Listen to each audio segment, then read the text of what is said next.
अमरावती में अशोक खराद भोंदू बाबा प्रकरण को लेकर राजनीतिक हलचल तेज हो गई। इस मामले में कई बड़े नाम फंस सकते हैं, ऐसी चर्चा अब जोर पकड़ रही है। इस पूरे प्रकरण में नैतिकता को लेकर सवाल उठ रहे हैं और महिला आयोग की अध्यक्षा रूपाली चाकणकर पर भी विपक्ष ने निशाना साधा। आरोप है कि ऐसे मामलों में नैतिक जिम्मेदारी लेते हुए उन्हें पहले ही पद से इस्तीफा दे देना चाहिए था। साथ ही इस पूरे मामले की निष्पक्ष और गहन जांच की मांग भी उठ रही है। कहा जा रहा है कि इस प्रकरण की जांच के बाद और भी बड़े नाम सामने आ सकते हैं, जिससे मामला और गंभीर हो सकता है। खरं तर राजकीय लोकांनी सामाजिक जीवन जगत असताना खूप मोठे पत्ते पाळणं गरजेचं असते, परंतु जे काही हिंदुत्ववादी ठेकेदार राजकारणी आहेत ते या पद्धतीनं बुवाबाजी असेल किंवा इतर ढोंगी बाबांच्या किंवा अनिष्ट रूढी परंपरांच्या नादी लागून मग त्यात अनेक बाबी येऊ शकतात।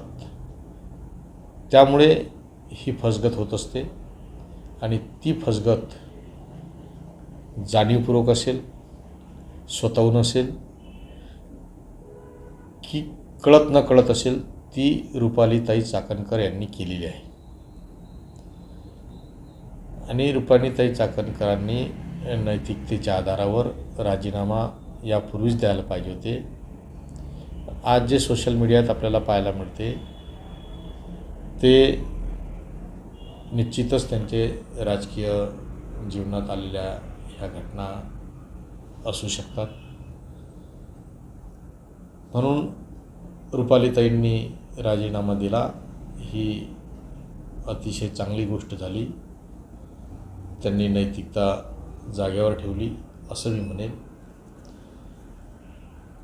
यापुढेही या प्रकरणाला वेगळं वळण लागू शकते।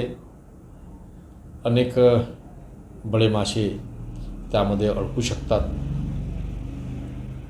रूपालीताईसारख्या नेत्यांनी असं करून कदाचित त्यांनी त्या बुवाच्या मागं अजून लोक लावलेले असतील। पुढे चौकशी अंती स्पष्ट होईलच, पण या प्रकरणात निपक्ष चौकशी झाली पाहिजे, पीडितांना न्याय मिळाला पाहिजे। रूपालीताई चाकणकर असतील किंवा अन्य तत्सम नेते असतील, आपल्याला फोटो दिसतात, त्यांना वेळीच आवर घातली पाहिजे असं मी म्हणेल।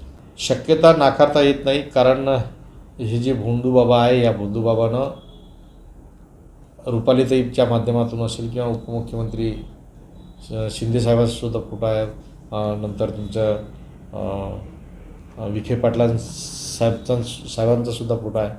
अशा राजकीय पुढाऱ्यांना घेऊन मोठमोठ्या कदाचित यापेक्षा वेगळी लोक त्यांनाही फसवलेलं असेल, हे आता धीरे धीरे निघणार आहेच।